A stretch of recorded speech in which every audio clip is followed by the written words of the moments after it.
نحمده ونستعينه ونستغفره ونؤمن به ونتوكل عليه ونعوذ بالله من شرور أنفسنا ومن سيئات أعمالنا من يهده الله فلا مضل له ومن يضلله فلا هادي له وأشهد أن لا إله إلا الله وأشهد أن محمدا عبده ورسوله أعوذ بالله من الشيطان الرجيم بسم الله الرحمن الرحيم يا أيها الذين آمنوا اتقوا الله حق تقاته ولا تموتن إلا وأنتم مسلمون يا أيها الناس اتقوا ربكم الذي خلقكم من نفس واحدة وخلق منها زوجها وبث منهما رجالا كثيرا ونساء واتقوا الله الذي تساءلون به والأرحام إن الله كان عليكم رقيبا يا أيها الذين آمنوا اتقوا الله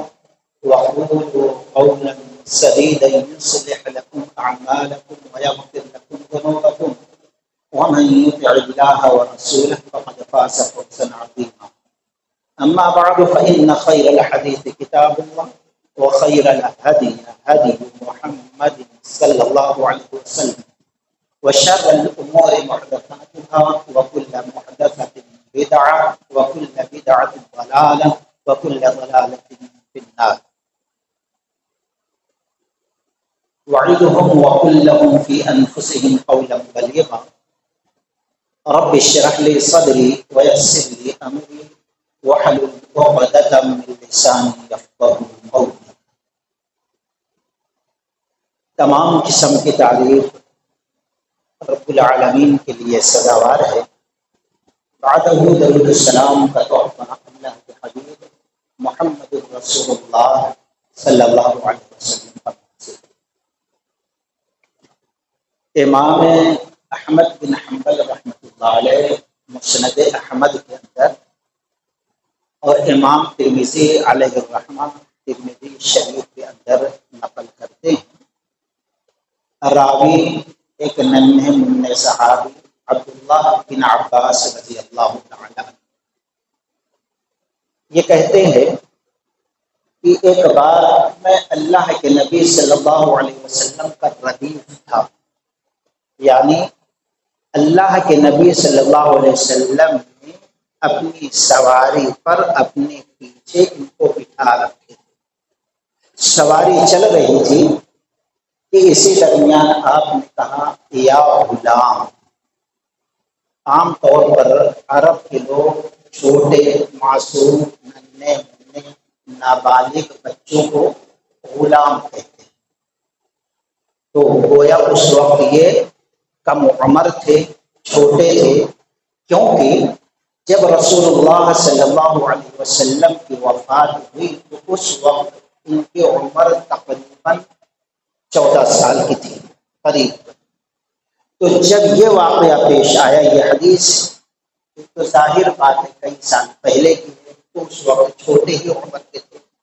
تو اس لیے اللہ کے نبی صلی اللہ علیہ وسلم نے کہا یا غلام، اے پیارے، اے لاڈلے بچے، انی اعلمک کلمات احفظ اللہ یحفظک احفظ اللہ تجد تجاہک اذا سألت فاسأل اللہ وإذا استعنت فاستعن بالله واعلم أن الأمة لو اجتمعت على أن ينفعوك بشيء لم ينفعوك إلا بشيء قد كتبه الله لك وإن اجتمعوا على أن يضروك بشيء لم يضروك إلا بشيء قد كتبه الله عليك رفعت الأقلام وجفت الصحف رواہ الترمذی هذا حدیث حسن صحیح. عبداللہ بن عباس رضی اللہ تعالی عنہ کہتے ہیں کہ اللہ کے نبی صلی اللہ علیہ وسلم کا میں جب ردیف تھا تو آپ نے کہا اے پیارے بچے، چند کلمات کی میں تم کو نصیحت کرتا ہوں، چند باتوں، اس کو خوب اچھی طریقے سے یاد رکھنا، ذہن نشین کر لینا. تم اللہ کی حفاظت کرو اللہ تمہاری حفاظت کرے گا۔ تم اللہ کی حفاظت کرو، تم اللہ کو اپنے سامنے پاؤ گے۔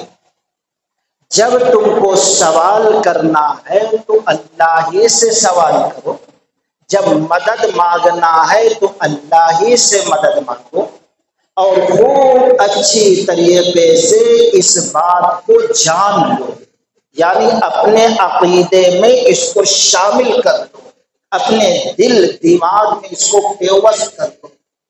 تمام لوگ مل جائیں اور تم کو کچھ فائدہ پہنچانا چاہیں تو اتنا ہی پہنچا سکتے ہیں جتنا اللہ نے پہلے سے لکھ رکھا ہے، اور سارے لوگ جمع ہو جائیں تم کو نقصان اور ضرر پہنچانا چاہیں تو صرف اتنا ہی نقصان پہنچا سکتے ہیں جتنا اللہ نے پہلے سے لکھ رکھا ہے۔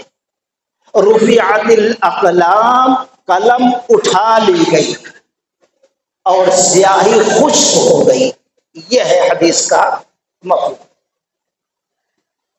یہ حدیث خاص کر کے آج کے ماحول معاشرے کے حساب سے ہر مسلمان کو یاد رکھنا ہے، اس پر غور کر کے اس کے مطابق زندگی گزاریں تو دنیا اور آخرت سکون کی ہو، اللہ کی مدد شامل حال ہوگی۔ اور پھر ہر ماں باپ کو چاہیے، جیسے اللہ کے نبی نے عبداللہ بن عباس رضی اللہ تعالیٰ عنہ معصوم تھے، چھوٹے تھے، اتنی اہم باتوں کی نصیحت کی، ہر ماں باپ کو اپنے معصوم بچوں کو ان چیزوں کی نصیحت برابر کرتے رہنا ہے۔ احفظ اللہ یحفظ کا، تم اللہ کی حفاظت کرو، تمہاری حفاظت اللہ کرے گا۔ کیا مطلب ہے اللہ کی حفاظت کرنے کا؟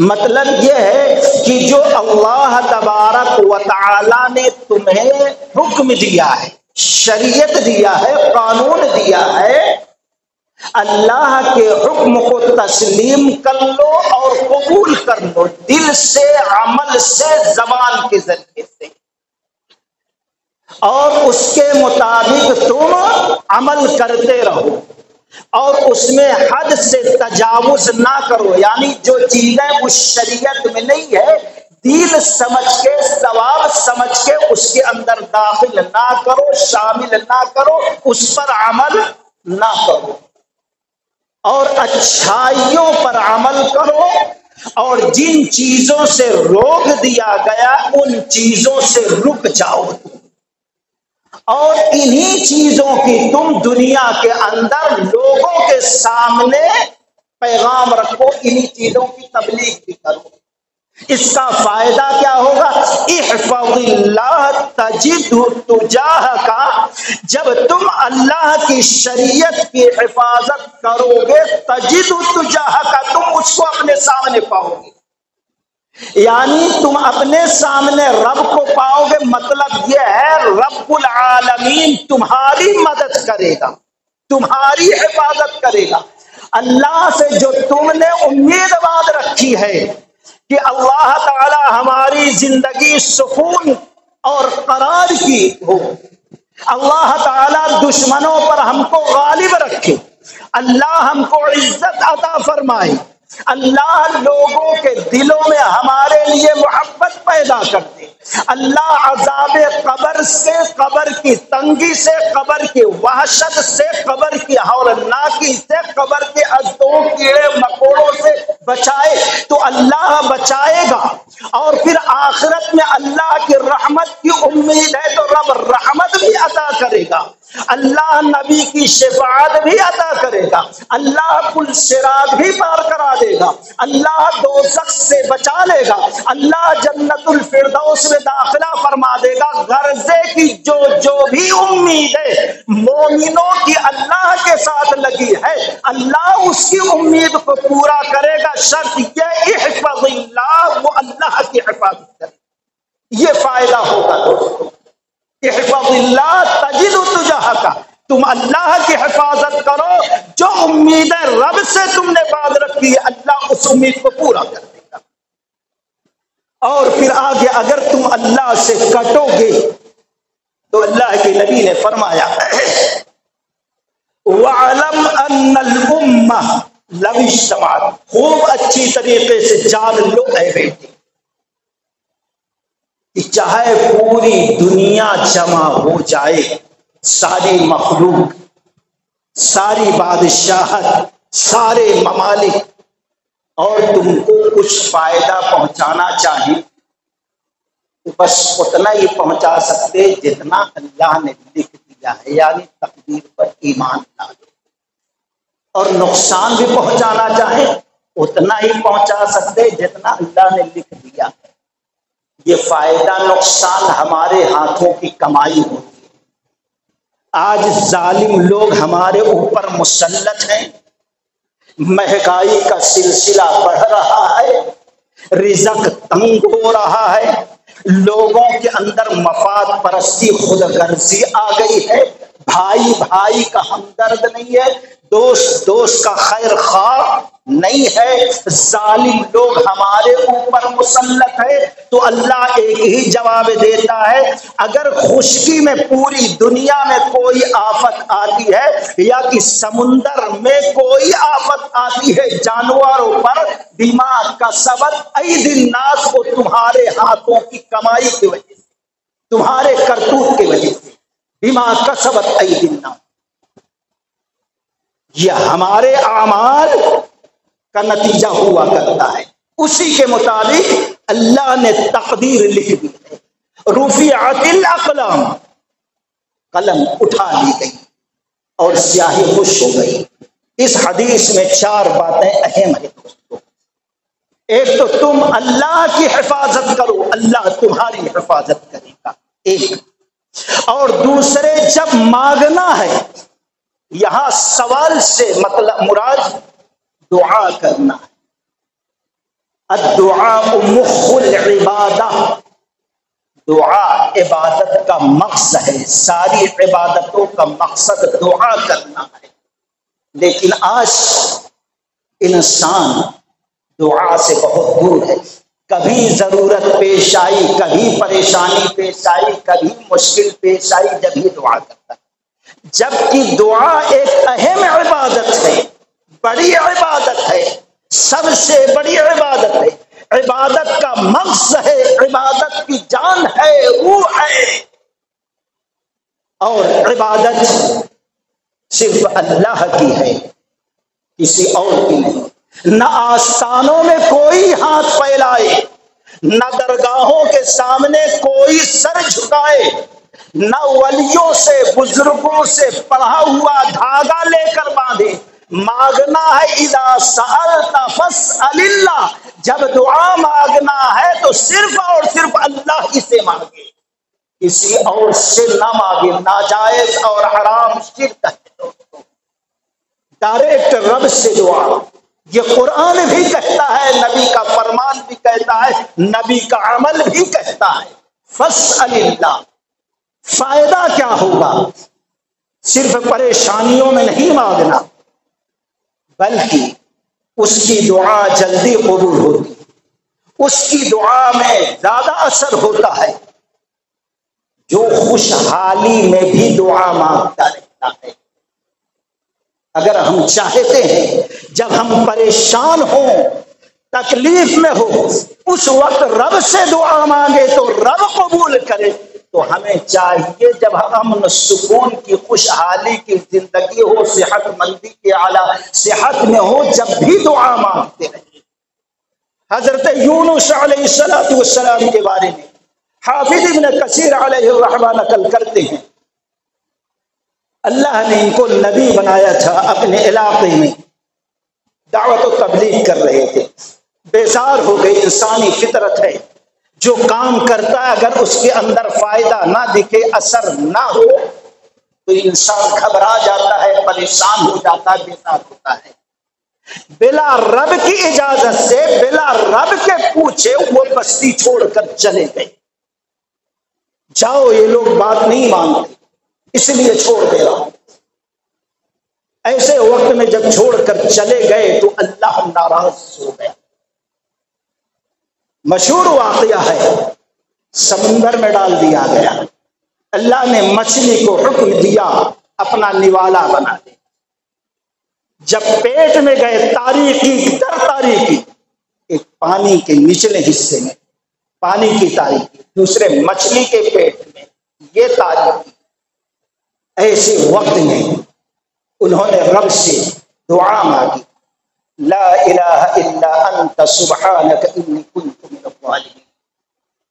لا الہ کوئی نہیں معبود الا انت مگر تو، سبحانک اے رب آپ ہر عیب سے پاک ہیں۔ گویا دعا اس سے مانگنا ہے جو معبود ہو، جو رب ہو، جو خالق ہو، جو تمام عیوب سے پاک ہو، تمام نقائص سے پاک ہو۔ اور کوئی انسان، کوئی ایسی مخلوق نہیں ہے جو عیبوں سے، نقائص سے پاک صاف ہو۔ گویا یہ انبیاء کا عمل بتاتا ہے، جو عیوب سے، نقائص سے پاک نہ ہو اس سے دعا نہیں مانگی جا سکتی۔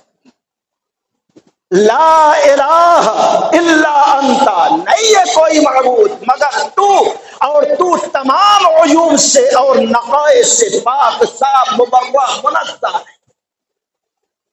الا انت سبحانک انی کنت من الظالمین، مولا میں نے اپنے آپ پر ظلم کیا ہے، تیری اجازت کے بغیر بستی چھوڑ دیا ہے۔ بار بار یہ دعا مانگتے رہے، بار بار یہ دعا مانگتے رہے۔ فرشتوں نے کہا اے رب العالمین، بہت دنوں سے یا کچھ دیر سے ہم ایک آواز سنتے ہیں، اور وہ آواز جانی پہچانی دکھ رہی ہے، لیکن یہ کس کی آواز ہے سمجھ میں نہیں آ رہا ہے۔ رب العالمین نے فرمایا میرے نبی یونس ہے، ان کی آواز ہے، وہ دعا کر رہے ہیں۔ اے اللہ وہ ہیں کہاں؟ قریبی فرشتے پوچھتے ہیں۔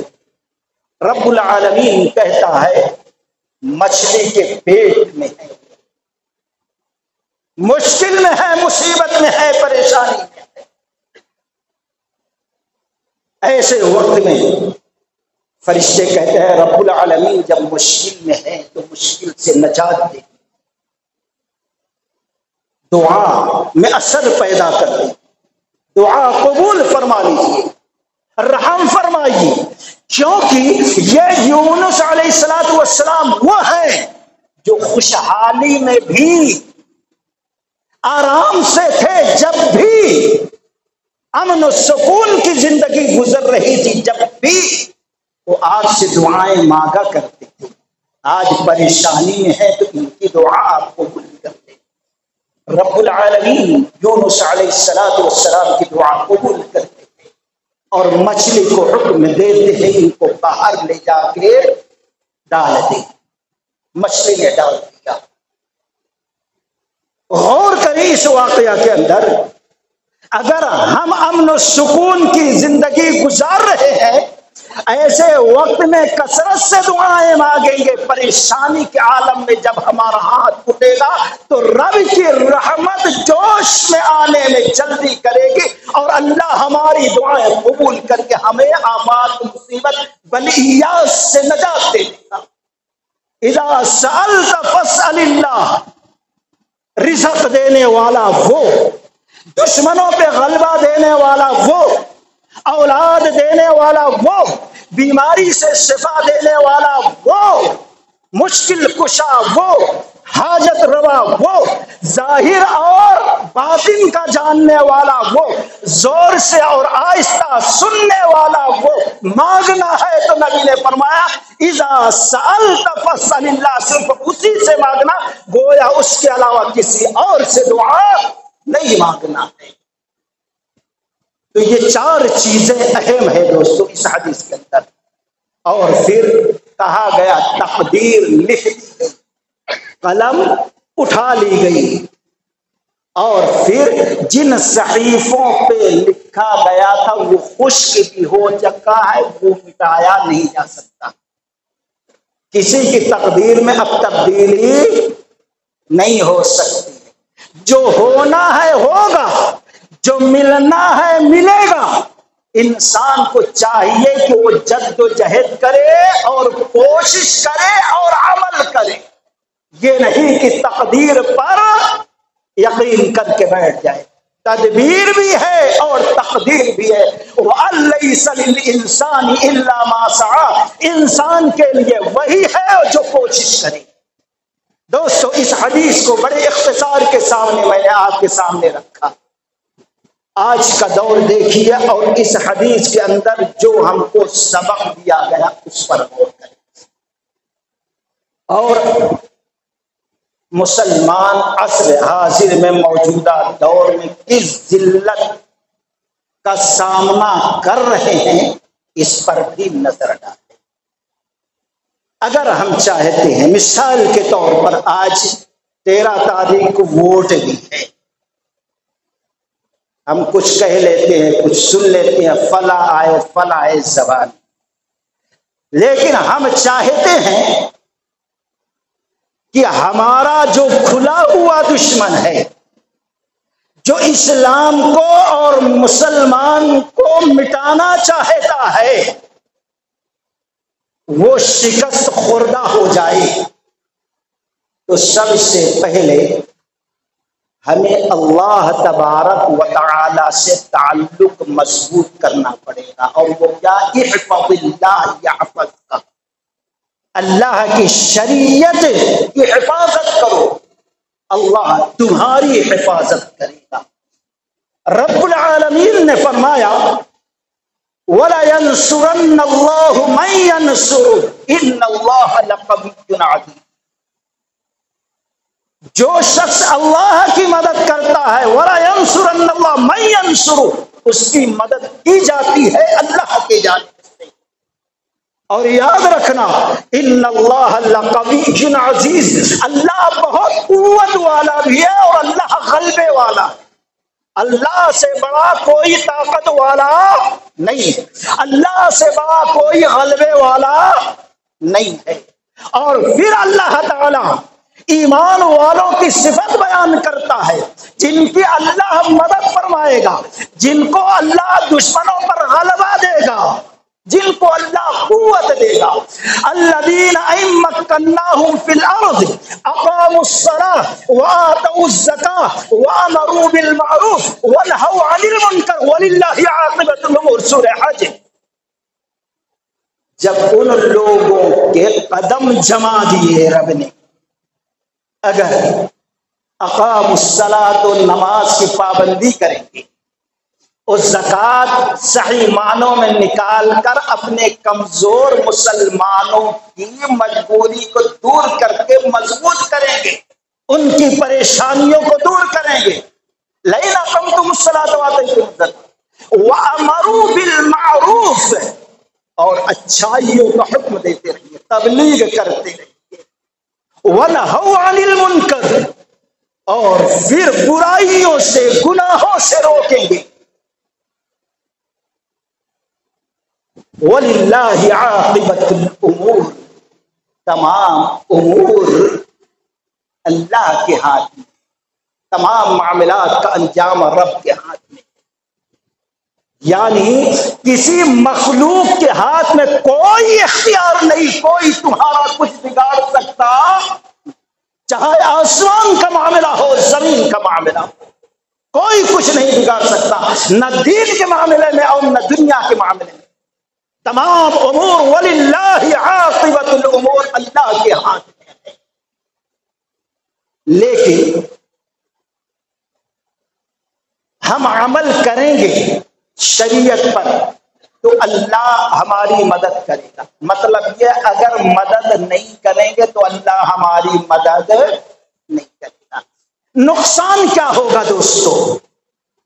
جن چیزوں سے اللہ نے اور رسول اللہ نے روک دیا، اگر نہ رکے، اس کے نتائج ہمارے سامنے آج موجود ہیں، اور اس سے زیادہ عبرتناک معاملہ ہو سکتا ہے، حالات بگڑ سکتے ہیں۔ ایک لمبی حدیث ہے جس کو امام ابن ماجہ رحمۃ اللہ علیہ نے ابن ماجہ شریف کتاب الفتن کے اندر نقل کیا ہے۔ راوی عبداللہ بن عمر رضی اللہ تعالی عنہ، لمبی حدیث ہے لیکن اس کی دو چیزیں آپ کے سامنے۔ اللہ کے نبی صلی اللہ علیہ وسلم نے فرمایا وَلَمْ يَنْقُصُ الْمِيقَالَ وَالْمِسْيَانَ، لوگ ناب تول میں کمی بیشی جب کرنے لگے، یہ کاروباری علاقہ ہے، کاروبار کرنے والے ہیں، غور کرو۔ وَلَمْ يَنْقُصُ الْمِكْيَالَ وَالْمِيزَانَ، جب لوگ ناب تول میں کمی بیشی کرنے لگیں گے، یعنی دینے کا معاملہ ہو تو کم وزن کر کے دیں گے، جب لینے کا معاملہ ہو تو زیادہ لینے کی کوشش کریں گے۔ یا اس کو اس انداز میں بھی لے سکتے ہیں، ہم چاہتے ہیں ہمارے سارے لوگ حق ادا کریں، لیکن ہم کسی اور کا حق ادا کرنے کے لیے تیار نہیں۔ ہم چاہتے ہیں ہماری سب عزت کرے، لیکن ہم کسی کی عزت، کسی کی قدر کرنے کے لیے تیار نہیں۔ جب لوگوں کا ذہن ایسا ہو جائے، جب معاشرے میں یہ سوچ آ جائے لین دین میں کمی بیشی، چاہے معاملات کا ہو، چاہے حقوق کا ہو، چاہے خریدنے اور بیچنے کا ہو، تو اللہ تعالیٰ 3 قسم کا عذاب مسلط کرتا، صرف ایک گناہ کی وجہ، صرف ایک گناہ کی وجہ سے۔ اللہ کی شریعت کو توڑ رہے ہیں، رب نے کہا تھا حفاظت کرو، اللہ غضبناک ہوتا ہے۔ اخذوا بالسنین وشدت المؤونہ وجور السلطان علیہم 3 عذاب۔ ایک تو اللہ تعالی ایسی قوم پر ہم دیتے وقت کم دے کے، 3 پاؤ دے کے 1 کلو کا پیسہ لے رہے ہیں، یہ ایسا جرم ہے، یہ ایسا گناہ ہے کہ اللہ تبارک و تعالیٰ اس کی سزا پوری امت کو، پوری قوم کو دیتا ہے۔ اس کا گناہ صرف اسی پر نہیں ہوتا ہے، پوری قوم پر۔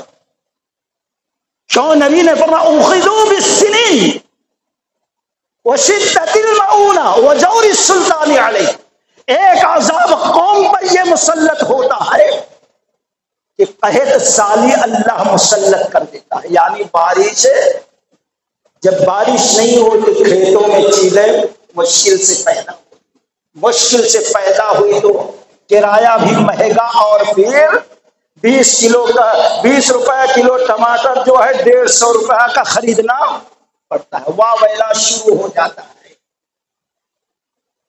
اور صرف قحط سالی یہی نہیں کہ بارش نہ ہو، بلکہ کبھی بارش لا کر اللہ تعالیٰ کھیتیوں کو برباد کر دیتا ہے، یہ بھی قحط سالی کا دوسرا طریقہ ہے۔ کھیت میں کچھ بھی نہیں بچتا جب بھی چیزیں مہنگی ہو جاتی ہیں، یہ عذاب۔ دوسرا عذاب رزق کی تنگی کر دیتا ہے۔ آج ہر شخص، کیا بھائی کاروبار نہیں چل رہا ہے، کیا بھائی ایسا ہو گیا، کیا بھائی اتنا ڈوب گیا، یہ ہو گیا، وہ ہو گیا، نوکری چلی گئی، اتنا خرچہ گھر پہ ہے، اتنا قرض ہمارے اوپر ہے، زندگی مشکل کر دیتا ہے اللہ ہر شخص کے اوپر۔ آج جو آوازیں اٹھ رہی ہیں نوکریوں ہی کی اٹھ رہی ہیں، پوری قوم پریشان، انسان پریشان۔ یہ دوسرا عذاب ایک گناہ کی وجہ سے۔ رب نے کہا تھا یہ نہیں کرنا، لیکن کر رہے، رسول نے روکا تھا لیکن رک نہیں رہی، پوری قوم پر یہ عذاب، پورے ملک پر یہ عذاب مسلط کر دیا تھا۔ تیسرا وجور السلطان علیہ، جب لوگ لین دین میں ناب تول میں کمی بیشی کرنے لگے، اللہ اسی قوم پر، ایسے ملک پر ظالم اور جابر حاکم کو مسلط کر دیتا ہے، وزیر اعلیٰ کو مسلط کر دیتا ہے۔ آج تقریباً ملک کے تقریباً ممالک پر ظالم جابری ہی حکمراں مسلط ہے. صرف ایک گناہ ہے دوستو، ایک گناہ، ہم نے اللہ کے حکم کو تسلیم نہیں کیا، جن سے روکا تھا اس سے نہیں. آج ہماری کوشش ہے ووٹ دے کر ایسے ظالم کو ہٹایا جائے.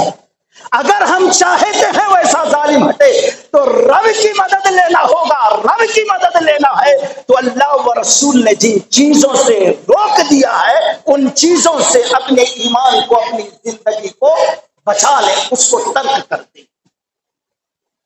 اور اسی طریقے سے اختلاف اللہ کا بڑا عذاب ہے.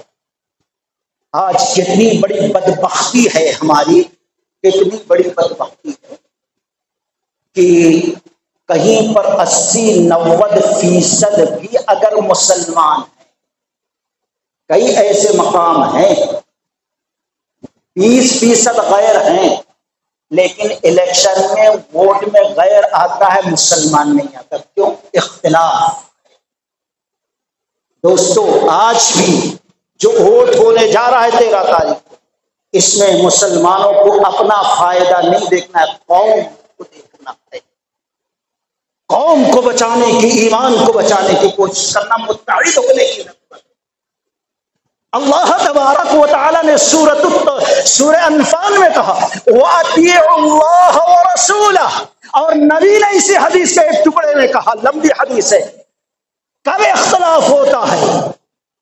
وَمَا لَمْ تَحْكُمُوا أَئِمَّتُهُمْ بِكِتَابِ اللَّهِ وَتَخَيَّرُونَ مِمَّا أَنزَلَ اللَّهُ إِلَّا جَعَلَ اللَّهُ. اللہ کے نبی صلی اللہ علیہ وسلم نے فرمایا وَمَا لَمْ تَحْكُمُوا أَئِمَّتُهُمْ بِكِتَابِ اللَّهِ.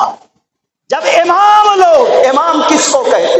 صرف نماز پڑھانے والے کو امام نہیں کہتے، صرف جنازہ پڑھانے والے کو امام نہیں کہتے، صرف خطبہ دینے والے کو امام نہیں کہتے ہیں، صرف نکاح پڑھانے والے کو امام نہیں کہتے ہیں. صدیق اکبر رضی اللہ تعالیٰ عنہ، بخاری کی روایت ہے، امام کی تعریف کی. ایک بوڑھی عورت نے پوچھا جو اسلام ہم قبول کیے ہیں، اس اسلام کی وجہ سے اللہ نے دنیا کے اندر امن و سکون دیا ہے، عزت کا تحفہ ہم کو عطا کیا ہے، آرام کی زندگی گزر رہی ہے، یہ کب تک رہے گا؟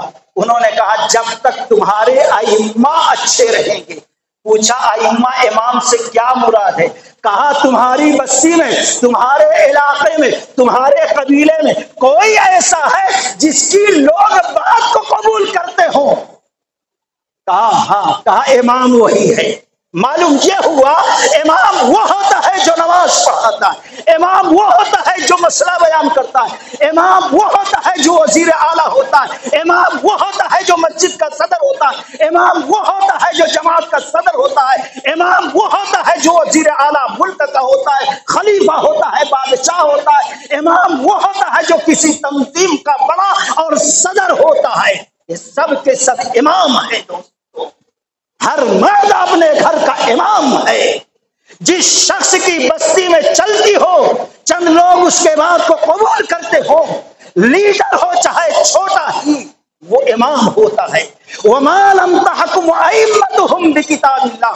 جب تک سردار لوگ، امیر لوگ، صدر لوگ، لیڈر لوگ، وزیر اعلیٰ لوگ، امام لوگ، فتویٰ بتانے والے لوگ کتاب اللہ کے حساب سے فیصلہ سنائیں گے، فتویٰ سنائیں گے، وَتَخَيَّرُونَ مِمَّا أَنزَلَ اللَّهُ، اور جو چیزیں اللہ نے نازل کی ہے کتاب اللہ اور سنت رسول میں، اس کے مطابق جب فیصلہ کرنا چھوڑ دیں گے تو اللہ تبارک و تعالی انما جعل اللہ، تو اللہ تبارک و تعالی باسہم بینہم، ان کے اندر پھوٹ ڈال دے گا.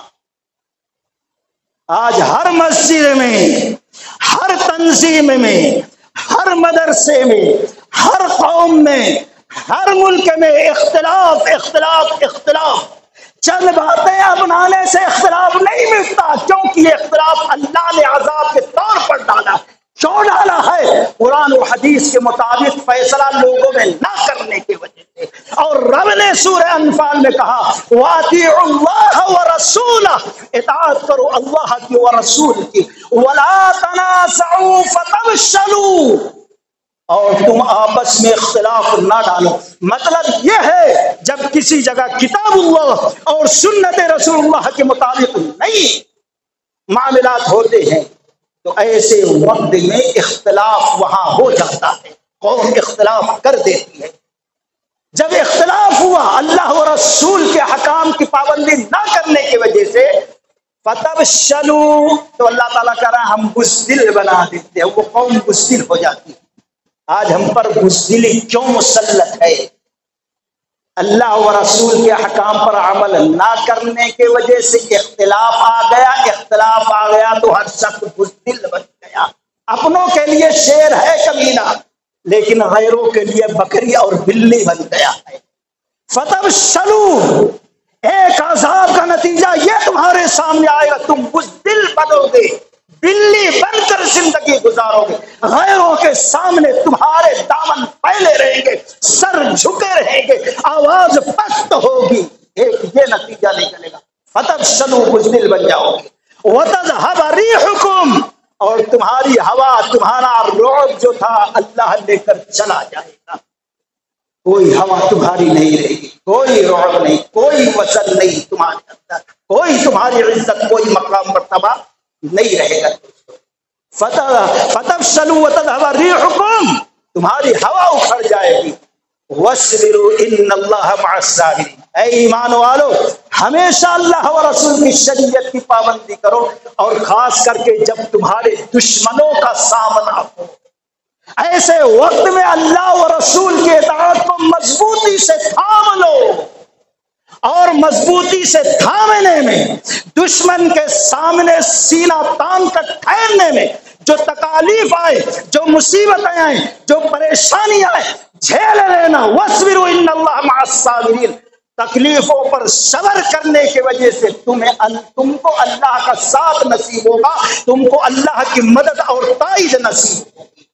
تو دوستو، شریعت کی پابندی نہ کرنے کی وجہ سے آج اتحاد کی ضرورت ہے، ملک پریشان ہے، دشمن اسی لیے اتنا ڈرا ہوا ہے کہ غیر مسلموں کو مسلم کا لباس پہنا کے بتانا چاہ رہا ہے کہ مسلمان ہمارے ساتھ ہے، یہ دھوکہ دے رہا ہے تاکہ مسلمان دھوکہ کھائیں۔ آج کے وقت میں دوستو، جب ووٹ کا وقت ہے، جب قوم کی عزت داؤ پر لگی ہوئی ہے، ان کا سکون داؤ پر لگا ہوا ہے، ہر شخص کا فرض ہے کہ ذرا سوچے سمجھے غور کرے، دنیاوی فائدہ نہ دیکھے وہ ہمارے بستی کا، انہیں ہمارا یہ نہیں، قوم دیکھے دوستو، ایمان دیکھے، اس پر غور کرے خوب اچھی طریقے سے، اور پھر اتحاد قائم رکھنے کی کوشش کرے، اور سب مل کر ایک کو ووٹ دے، اور ووٹ دینے چاہ رہے ہیں تو غور سے ووٹ دے کہ مشین میں انگلی دبانے کے بعد ووٹ پڑ رہا ہے نہیں پڑ رہا ہے۔ اور تیسری چیز دوستو دعا ہے، دعاؤں سے اللہ تبارک و تعالیٰ قوموں کی تقدیریں بدل دیتا ہے۔ یہ نہیں کہ جب ہم ووٹ دینے جا رہے ہیں یا ووٹ دینے کے بعد دعا کر، ہمیشہ دعا کرتے رہے، اے اللہ ایسے ظالم پر ہماری مدد فرما دے، اس طریقے سے برابر دعا کرتے رہے۔ جب ہم اللہ کی شریعت کی پابندی کریں گے، جب اللہ کے منع کردہ چیزوں کو ترک کر دیں گے، جب ہم اتحاد پیدا کریں گے، اور جب ہم اللہ سے دعا کریں گے، اور پھر جو ظاہری اسباب ہیں ان اسباب کو ہم اپنائیں گے تو انشاءاللہ ظالم پر اللہ ضرور مسلمانوں کو غلبہ دے گا۔ اللہ تعالیٰ سے دعا ہے کہ اللہ تبارک و تعالیٰ ہم تمام لوگوں کو صحیح معنوں میں حالات کو سمجھنے اور قرآن و سنت کو سمجھ کر غور کر کے اپنی اصلاح کرنے کی توفیق رفیق عطا فرمائے۔ وآخر دعوانا الحمدللہ رب العالمین۔